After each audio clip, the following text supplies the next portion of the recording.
संजना के प्रेगनेंसी का 6वां महीना शुरू हो चुका था। संडे को डॉक्टर जोशी संजना का चेकअप करने आई। उस वक्त हॉल में सब बैठे हुए थे।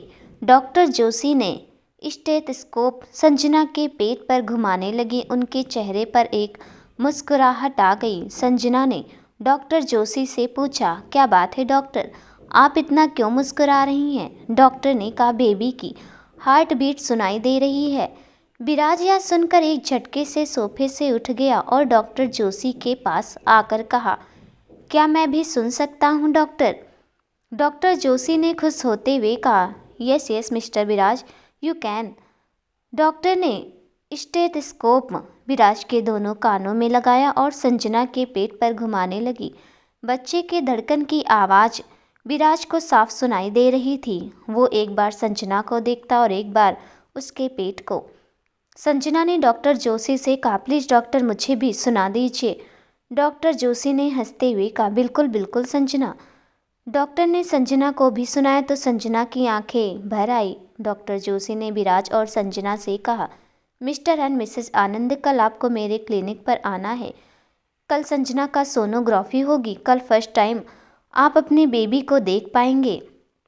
यह सुनकर परमार जी ने सबसे पहले कहा, बिल्कुल मैं भी बहुत बेचैन हूँ अपने होने वाले वारिस को देखने के लिए। परमार जी की बात सुनकर सब हंस दिए। डॉक्टर ने कल की टाइमिंग बताया और संजना को हेल्थ टिप्स देकर वो वापस चली गई। शाम को संजना कुछ सूट ट्राई कर रही थी जो उसे बिल्कुल भी फिट नहीं आ रही थी।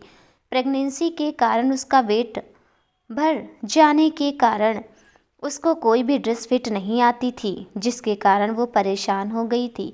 उसी वक्त विराज स्टडी रूम से अपने कमरे में आया था। संजना को ऐसे परेशान बैठे हुए देख विराज उसके पास बैठ गया। क्या हुआ, आप इतनी परेशान क्यों नजर आ रही हैं? संजना ने सर उठाकर कहा, वो प्रेगनेंसी के कारण मेरी सारे कपड़े मुझे फिट नहीं आ रहे हैं, इस बात पर मैं परेशान हूँ। संजना ने इतनी मासूमियत से कहा कि विराज मुस्कुराए बिना नहीं रह सका। उसने कहा, कोई बात नहीं, कल जब हम क्लिनिक जाएंगे उसके बाद आपके लिए नए कपड़े लेकर आएंगे, आप चिंता मत करिए। संजना ने विराज की बात सुनकर मुस्कुरा दिया। विराज ने संजना का हाथ अपने हाथों में लिया और प्यार से कहा, मैं कल के लिए बहुत उत्सुक हूँ। कल फर्स्ट टाइम मैं अपने बेबी को देखूंगा। संजना ने कहा, आपका नहीं हमारा। विराज ने मुस्कुराते उसका सर चूम लिया। अगली सुबह संजना और विराज टाइम से तैयार हो गए। दोनों एक दूसरे का हाथ थामे सीढ़ियों से नीचे आ रहे थे। दोनों नाश्ते के टेबल पर बैठ जाते हैं। विराज अम्मा से कहता है, अम्मा आज संजना की अल्ट्रासाउंड होगा तो प्लीज़ आप संजना को फ्रूट्स खिला दीजिए। डॉक्टर ने ज़्यादा हैवी ब्रेकफास्ट लेने के लिए मना किया है। अम्मा ने कहा, ठीक है छोटे साहब। अम्मा एक प्लेट में बहुत सारी फल काट के संजना के लिए लेकर आई और प्यार से अपने हाथ से खिलाने लगी। अम्मा ने कहा, गुड़िया आपने साड़ी क्यों पहनी है? इस वक्त साड़ी आप नहीं संभाल पाएंगी। संजना ने मुंह बनाते हुए कहा, अम्मा आप इतना घी खिला रही हैं कि कोई कपड़े फिट ही नहीं आ रहे। संजना की बात सुनकर परमार जी हंस दिए। तुमने सही कहा बेटा, अगर मुझे ब्लड प्रेशर की प्रॉब्लम नहीं होती तो मैं भी अम्मा की घी खा के आज मोटा हो जाता। परमार जी की बातें सुनकर सब हंस दिए। सबने मिलकर अच्छे से नाश्ता खत्म किया। परमार जी को ऑफिस में जाने की इच्छा नहीं थी, इसलिए वो आज घर पर ही रुक गए। विराज और संजना गाड़ी से डॉक्टर जोशी के क्लिनिक की तरफ निकल गए। कुछ देर बाद दोनों डॉक्टर जोशी के क्लिनिक पहुंचे। रिसेप्शनिस्ट ने उन्हें केबिन में जाने को कहा। केबिन में पहुंचकर डॉक्टर जोशी किसी से फ़ोन पर बात कर रही थी। विराज और संजना को देखा तो उनको चेयर पर बैठने का इशारा किया। कुछ देर बाद फ़ोन पर बात करने के बाद डॉक्टर जोशी ने फ़ोन रख दिया। विराज और संजना से कहा, हेलो मिस्टर एंड मिसेस आनंद। दोनों ने डॉक्टर जोशी को मुस्कुराकर हेलो कहा। डॉक्टर ने संजना से पूछा, संजना तुम रेडी हो ना? चक्कर तो नहीं आ रहे हैं ना तुम्हें? संजना ने कहा, नहीं नहीं डॉक्टर मैं बिल्कुल ठीक हूँ। डॉक्टर जोशी ने कहा, गुड, तो चलिए दूसरे कमरे में जहाँ तुम्हारा अल्ट्रासाउंड होगा। डॉक्टर जोशी विराज और संजना को दूसरे कमरे में लेकर जाती हैं जहाँ सोनोग्राफी की सारी व्यवस्था रखी हुई थी। डॉक्टर ने संजना को लेटने को कहा। विराज ने संजना को लिटाने में मदद किया। डॉक्टर जोशी ने संजना के पेट पर जेल लगाया। उसके बाद स्कैनिंग मशीन पेट पर घुमाने लगी और स्क्रीन पर देखने लग गई। धीरे धीरे स्क्रीन पर बच्चे की छवि नजर आने लग गई।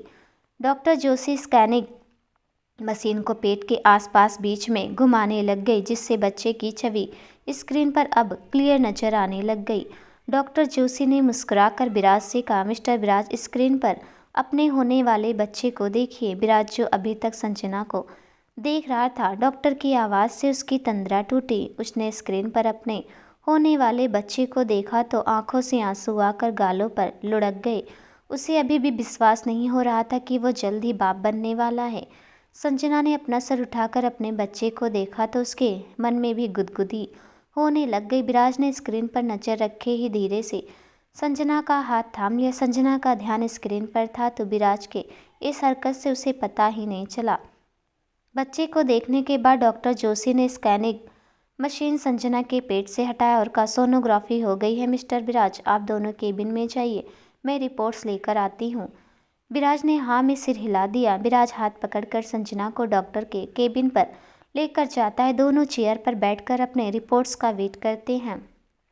कुछ देर बाद डॉक्टर जोशी अपने हाथ में सोनोग्राफी की रिपोर्ट्स लेकर अपने केबिन में दाखिल होती हैं। रिपोर्ट्स देखकर संजना का दिल जोरों से धड़कने लगता है। डॉक्टर जोशी एनवलप से रिपोर्ट्स निकालती और देखने लग जाती हैं। कभी कभी उनके चेहरे के भाव बदलने से संजना की दिल की धड़कन और जोरों से धड़कने लग जाती है। डॉक्टर जोशी के चेहरे पर एक बड़ी सी मुस्कुराहट लाती हुई कहती हैं, मिस्टर एंड मिसेज आनंद, आपकी रिपोर्ट्स बहुत अच्छी हैं, कोई समस्या नहीं और टेंशन की कोई बात नहीं है। Your baby is healthy.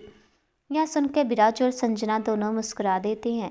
Doctor Joshi Sanjana को कुछ दवाइयाँ खिला कर देती हैं और लिख कर देती हैं और दोबारा चेकअप कराने को बोलती हैं। दोनों डॉक्टर के क्लिनिक से बाहर आते हैं और गाड़ी में बैठ जाते हैं। तभी विराज का फ़ोन बजता है। विराज अपने पैंट के पॉकेट से अपना फ़ोन निकालता है और स्क्रीन पर देखता है तो परमार जी का कॉल आ रहा था। वो फ़ोन रिसीव करता। उधर से परमार जी कहते हैं, हेलो विराज बेटा, कहाँ हो तुम दोनों? विराज कहता, पापा, मैं और संजना जस्ट अभी डॉक्टर के क्लिनिक से निकले हैं। परमार जी पूछते, संजना बेटी की सोनोग्राफी हो गई ना? विराज आगे कहता, जी पापा, रिपोर्ट्स भी डॉक्टर ने दे दिया है। परमार जी ने कहा, ठीक है, फिर तुम दोनों कब तक घर आओगे? वो मैं रिपोर्ट्स देखने में बहुत उत्सुक हूँ। विराज ने हंसते हुए कहा, पापा, अभी आपको और इंतज़ार करना होगा क्योंकि मैं और संजना शॉपिंग मॉल में जा रहे हैं कुछ कपड़े खरीदने।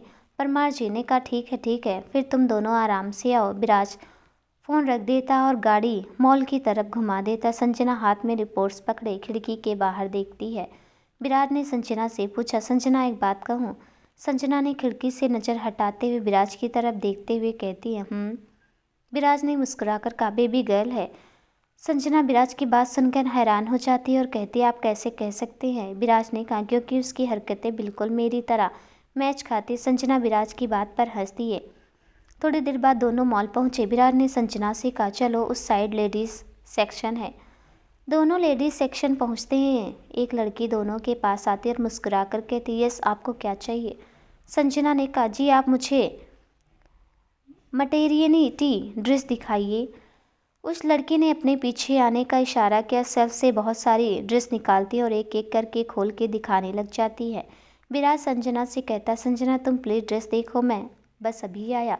संजना ने कहा, पर आप अभी कहाँ जा रहे हो? विराज ने कहा, बस अभी आया और या लो डेबिट कार्ड में, बस अभी आया। संजना ने हाँ में सिर हिला दिया। विराज चला गया। संजना अपने लिए ड्रेस सिलेक्ट करने में बिजी हो गई। उसने कुछ हल्के हल्के सूट और प्लाजो लिया और मैक्सी ड्रेस लिया जो गर्भवती महिलाओं के लिए बहुत आरामदायक होता है। संजना ने पेमेंट किया और बैग्स लेकर बाहर आई तो विराज आ गया था। उसने जल्दी से संजना के हाथ से बैग लिया और कहा, चले यहाँ और भी कुछ लेना है? संजना ने ना में सिर हिलाया। दोनों पार्किंग एरिया में आए, गाड़ी के पीछे सारे सामान डाले और मॉल से निकल गए। दोनों आधे घंटे बाद घर पहुंच जाते। नौकर गाड़ी की आवाज़ सुनकर भागते हुए आता और पीछे रखे सारे सामान लेकर घर के अंदर आता है। विराज और संजना दोनों घर के अंदर आते हैं। परमार जी सोफे पर ही बैठे उन दोनों का इंतजार कर रहे थे। उनको आते देख उनके चेहरे पर खुशी फैल जाती है। परमार जी ने दोनों से कहा, अरे आ गए तुम दोनों, आओ आओ बैठो। अम्मा और विराज अम्मा, विराज और संजना के लिए पानी लेकर आइए। परमार जी की आवाज़ सुनकर अम्मा 2 गिलास पानी के लेकर आई। पानी पीकर विराज ने कहा, पापा आप ऑफिस नहीं गए? परमार जी ने मुस्कुराते हुए कहा, कैसा रहा दिन तुम दोनों का? विराज ने कहा, बहुत अच्छा था पापा, वो सोनोग्राफी। विराज की बात को बीच में काटते परमार जी ने कहा, हाँ हाँ, जल्दी से सोनोग्राफी रिपोर्ट्स दिखाओ। परमार जी के उत्सुकता को देखकर विराज ने जल्दी से उन्हें रिपोर्ट्स थमा दिया। उन्होंने रिपोर्ट्स को खोल के देखा, उनकी आंखें छलक आई। परमार जी ने सोनोग्राफी रिपोर्ट्स को अपनी उंगली रखकर बच्चे की छवि दोनों को दिखाकर कहा, यह है मेरा पोता या पोती। विराज हैरान हो गया। उसने परमार जी से पूछा, आपको कैसे पता पापा? परमार जी ने कहा, बेटा 2 बच्चों का बाप हूँ मैं, या शायद तुम भूल गए हो।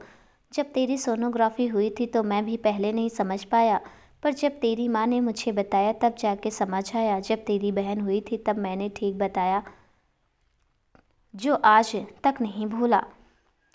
संजना परमार जी की बातें सुनकर मुस्कुरा दी। दिन खुशहाली और हंसी मजाक से बीत रहा था। वक्त का किसी को कोई खबर नहीं था। संजना और घर वाले होने वाले बच्चे की राह देख रहे थे। सब बहुत खुश थे और अच्छे वक्त की कामना कर रहे थे। संजना का 7वां महीना खत्म होने जा रहा था। सुबह सुबह सब आराम से हॉल में बैठकर चाय की चुस्की का मजा ले रहे थे। तभी परमार जी ने संजना से कहा, बेटा अब तुम्हारा 7वां महीना भी खत्म होने जा रहा है। हमारे यहाँ परंपरा है कि 7वां महीना खत्म होने के बाद होने वाली माँ की गोद भराई की जाती है।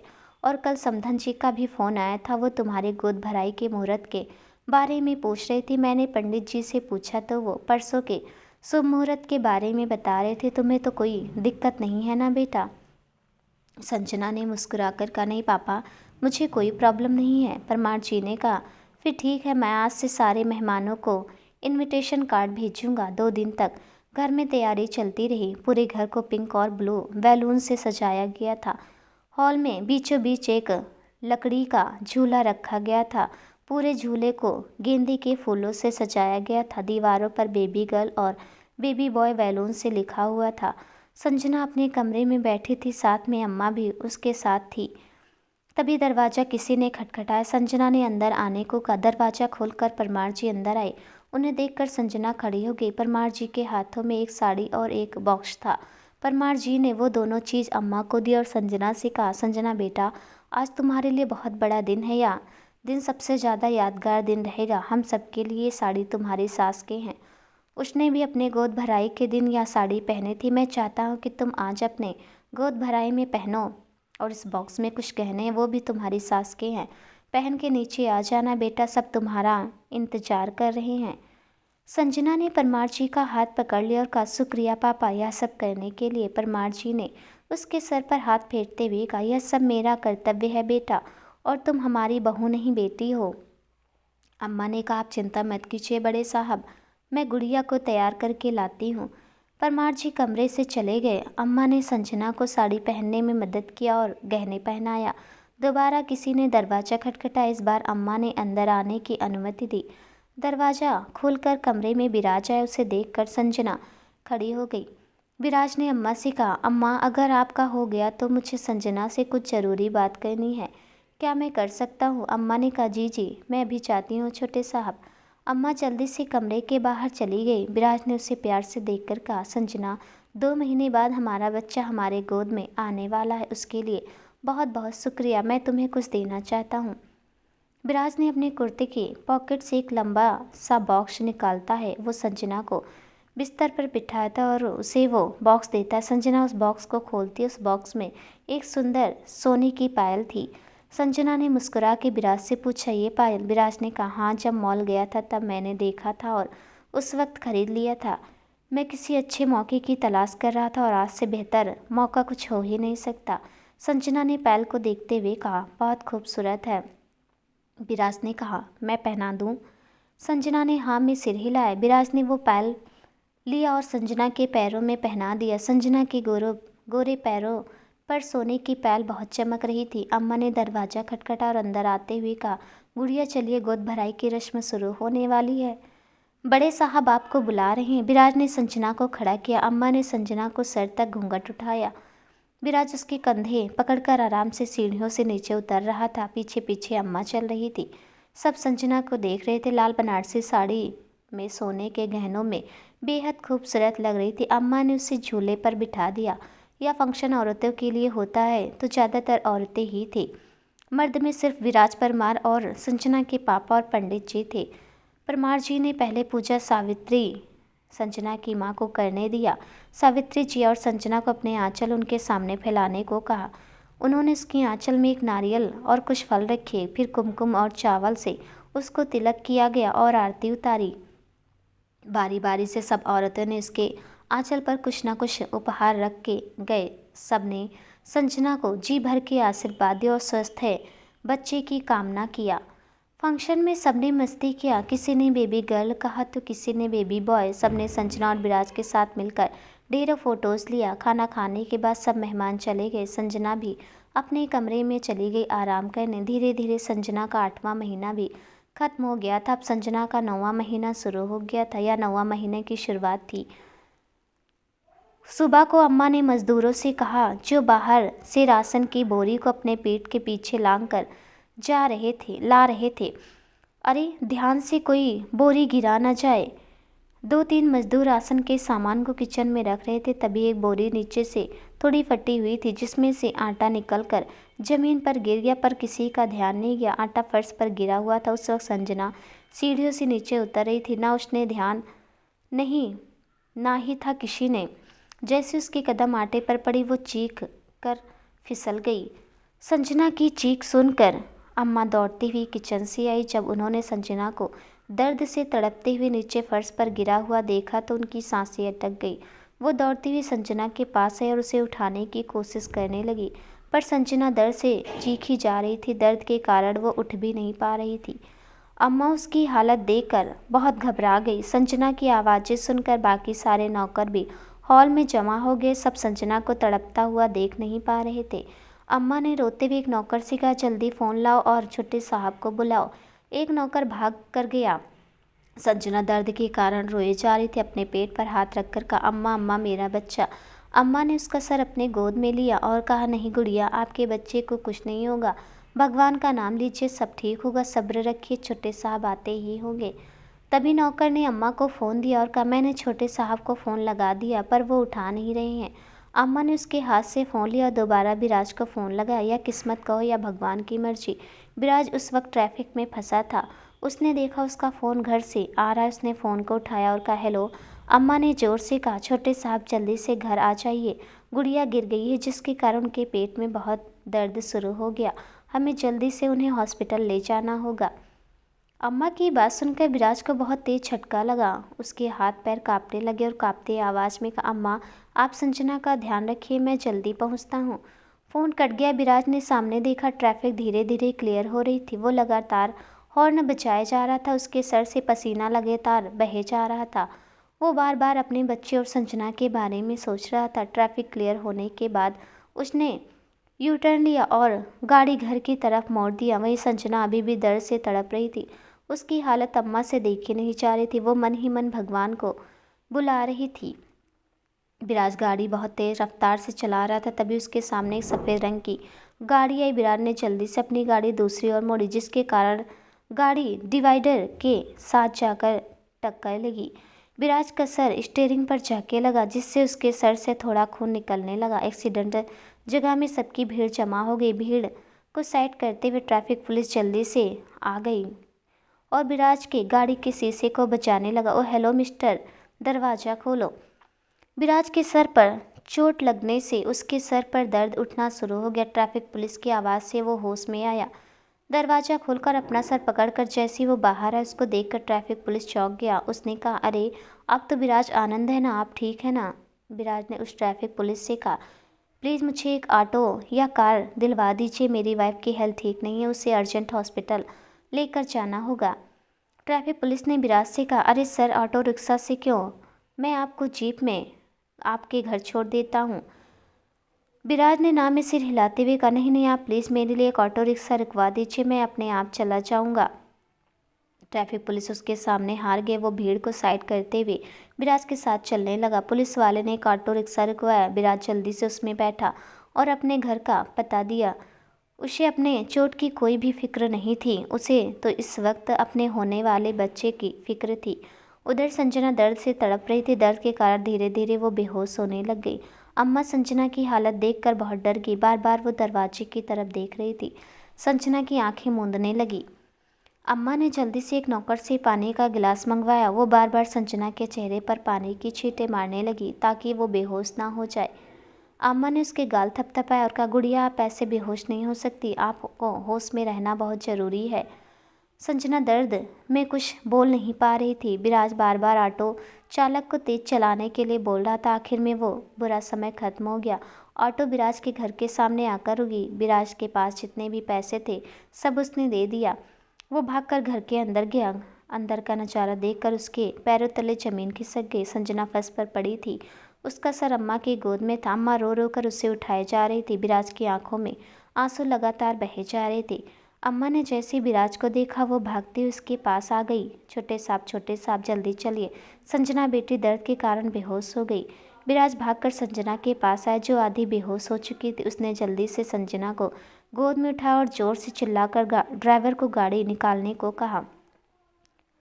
ड्राइवर ने जल्दी से गाड़ी निकाला। अम्मा संजना के साथ पीछे बैठ गई। विराज ड्राइवर के पास बैठ गया। अम्मा ने संजना का सर अपने गोद में ले लिया। विराज बार बार पीछे मुड़कर संजना को देख रहा था। गाड़ी आनंद ग्रुप ऑफ केयर हॉस्पिटल के सामने आकर रुकी। विराज जल्दी से गाड़ी से उतरा और संजना को गोद में लेकर हॉस्पिटल के अंदर भागा। अम्मा भी विराज के साथ भागी। संजना की ऐसी हालत देखकर पूरी हॉस्पिटल के डॉक्टर विराज के पास जमा हो गए। विराज ने कहा, doctor please save my wife and my child. Viraj को परेशान देखकर डॉक्टर ने उसे दिलासा देते हुए कहा, डोंट वरी मिस्टर आनंद, हम सब हैं। डॉक्टर ने नर्स को बुलाया और संजना को स्ट्रेचर पर लिटा दिया। डॉक्टर संजना को जल्दी से लेबर रूम के अंदर लेकर गया। संजना हॉस्पिटल आने तक पूरी बेहोश हो चुकी थी। इतने वक्त तक बेहोश होना उसके लिए और बच्चे के लिए बिल्कुल ठीक नहीं था। ऑपरेशन थिएटर की लाइट ऑन हो गई। वहीं विराज की धड़कन तेज रफ्तार से धड़कने लग गई। तभी तेजी से परमार जी उन्होंने गुस्से से विराज से कहा, विराज संजना को क्या हुआ? संजना कैसे गिर गई बताओ मुझे। वो तो अच्छा हुआ अम्मा ने फ़ोन करके बता दिया। विराज चुप क्यों हो? परमार जी की बातें विराज को जैसे सुनाई ही नहीं दे रही थी। उसकी नज़र तो ऑपरेशन थिएटर पर ही रुकी थी। परमार जी ने जैसे ही विराज की लाल आंखें देखी वो अपने आप ही चुप हो गए। वो विराज की हालत समझ चुके थे।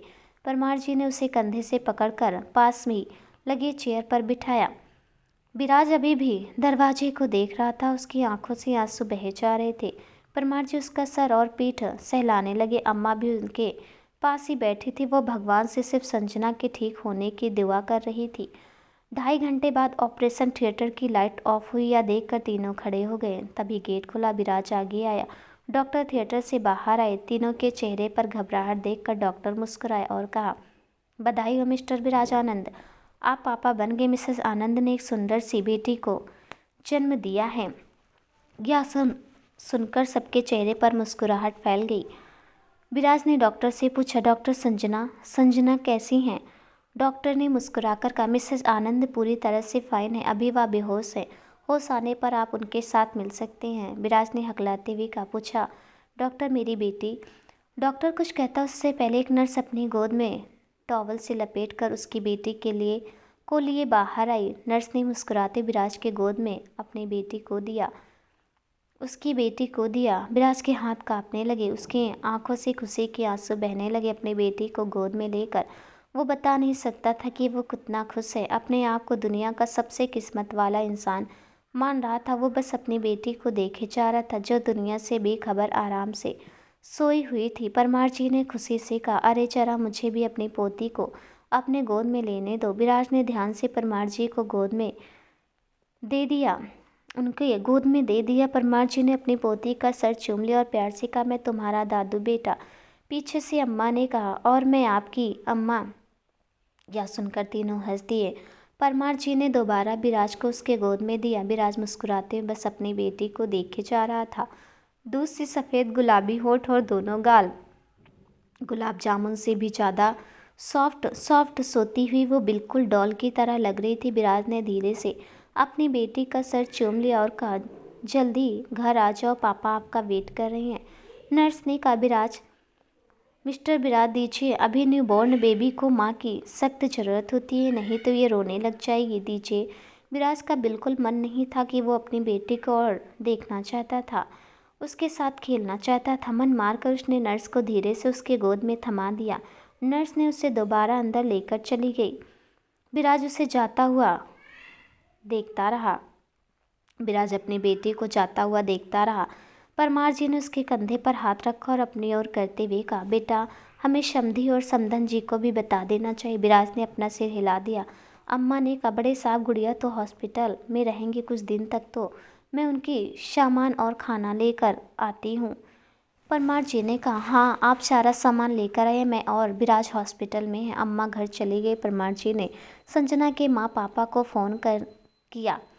विराज चुपचाप सीट पर बैठ गया। वो बस उस रूम को देखे जा रहा था जहाँ संजना और उसकी बेटी रखी हुई थी। परमार जी आया, उसके पास में बैठ गया और कहा, आज मेरा परिवार पूरा हो गया। विराज ने अपने आंसू पोंछे और परमार जी की तरफ देखते हुए कहा, आई एम सॉरी पापा, संजना कैसे गिर गई मुझे पता ही नहीं, पर जब उसे दर्द में तड़पता हुआ देखा तो मेरी जान निकल गई थी।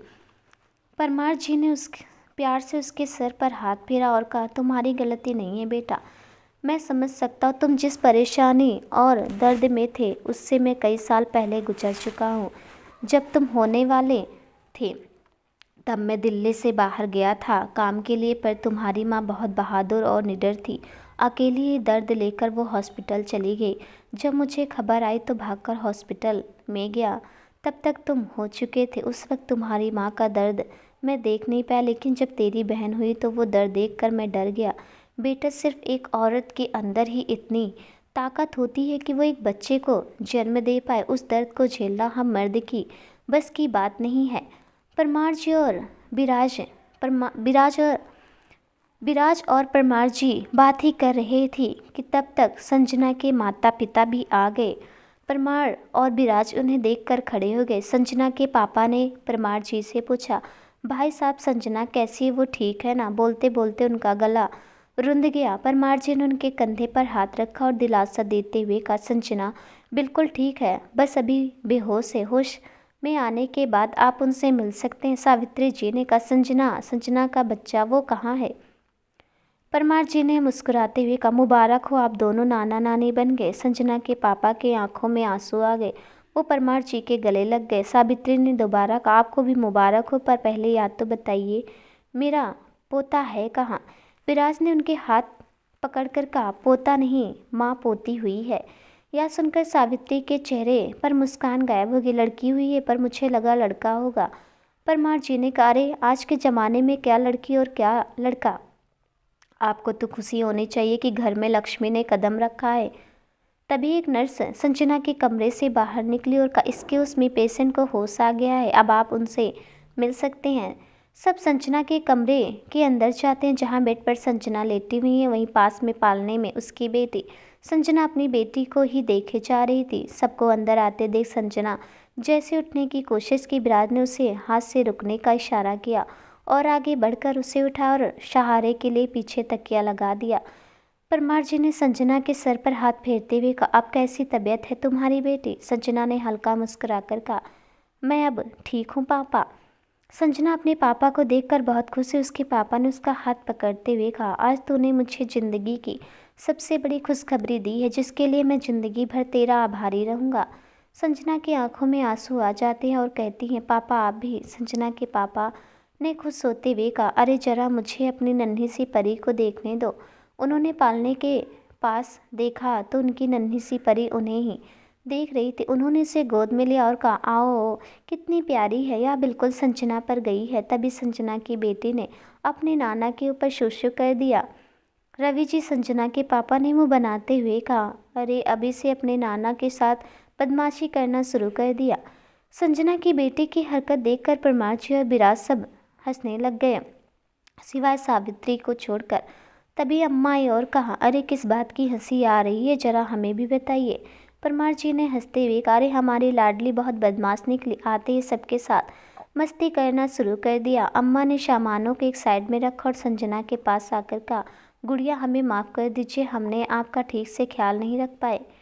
अम्मा की आंखों में नमी तैर गई। संजना ने उनके हाथ पर हाथ रखते हुए कहा, आपकी कोई गलती नहीं है, आप प्लीज रोइए मत। मेरा पैर फिसल गया था तो इसमें आपकी क्या गलती। आप अपने आंसू पोंछे और अपनी छोटी सी परी को देखिए। अम्मा ने अपने आंसू पोंछे और अपनी पोती को उठाया।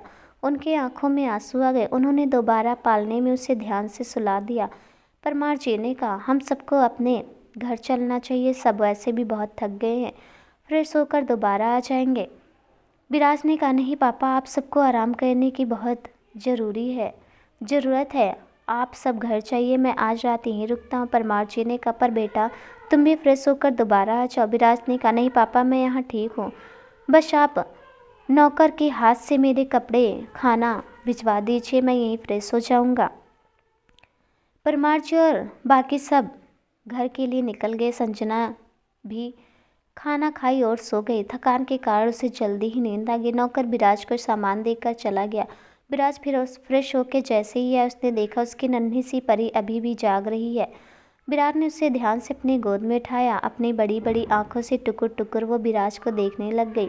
विराज ने उसका सर चूम लिया। वो उसे लेकर खिड़की के पास आया, खिड़की को बंद किया और थोड़ा सा खुला छोड़ दिया। विराज ने उसे प्यार से अपने गोद में सुलाने की कोशिश करने लगा।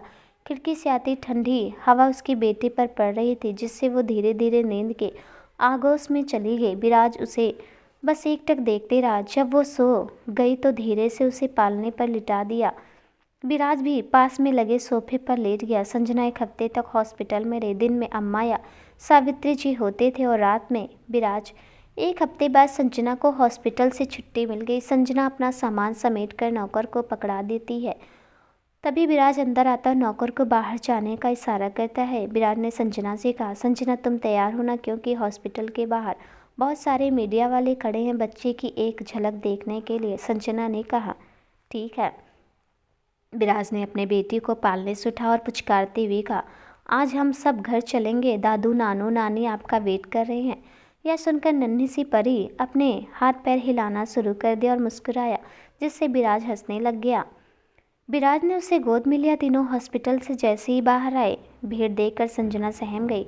विराज ने अपनी बेटी का चेहरा अपने सीने में छुपा लिया। जल्दी से भागकर 3-4 बॉडीगार्ड ने उन्हें घेर लिया और सेफली गाड़ी तक पहुंचाया। तीनों गाड़ी में बैठकर घर के लिए निकल गए। विराज पूरे रास्ते अपनी सोती हुई बेटी को निहारता रहा। कुछ देर बाद गाड़ी घर के सामने आकर रुकी। दोनों गाड़ी से उतरे। विराज और संजना की बेटी अभी भी सो रही थी। संजना ने देखा घर के बाहर गेंदे के फूल से वेलकम लिखा हुआ है। सब तीनों का बाहर ही इंतजार कर रहे हैं। घर के दरवाजे पर अम्मा आरती की थाल अपने हाथ में लिए उनके स्वागत के लिए खड़ी हैं। संजना और विराज अपनी बेटी को गोद में लिए घर के चौखट पर खड़े हुए। अम्मा आगे आई और तीनों की आरती उतारने लगी। विराज ने अम्मा और संजना को तिलक किया और उनकी पोती को हल्का सा तिलक लगाया।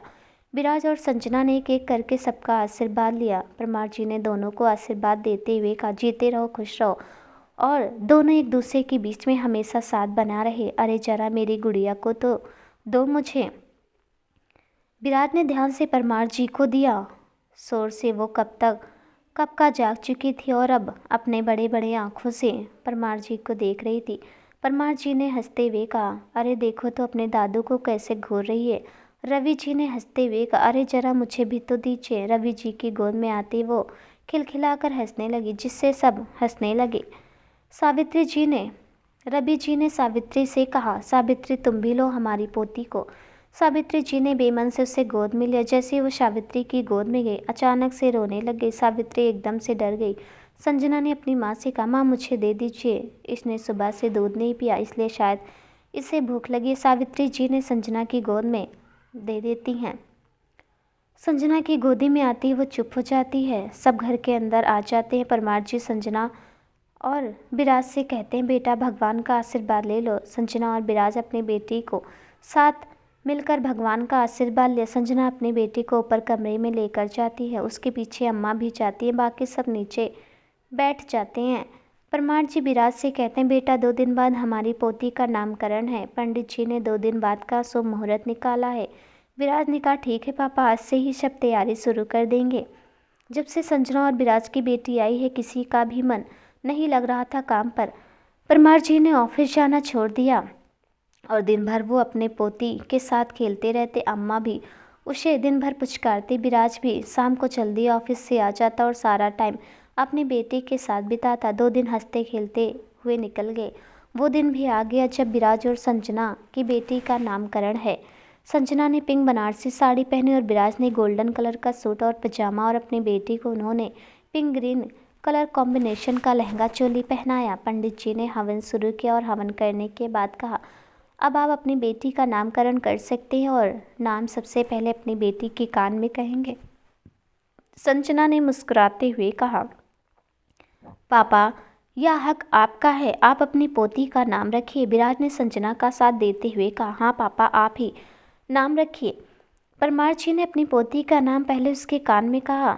नाम सुनकर वो खिलखिलाकर हंसने लगी। परमार जी ने उसे अपनी गोद में लिया और प्यार से देखते हुए कहा, हमने अपनी लाडली का नाम नवी रखा। संजना और विराज का नाम जोड़कर हमने अपनी गुड़िया का नाम रखा है संजना का ना और विराज का वी।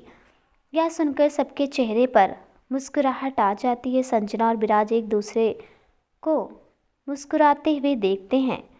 दोस्तों आज का पार्ट आपको कैसा लगा हमें कमेंट में ज़रूर बताइएगा। मिलती है इसके अगले पार्ट के साथ, तब तक के लिए नमस्कार दोस्तों।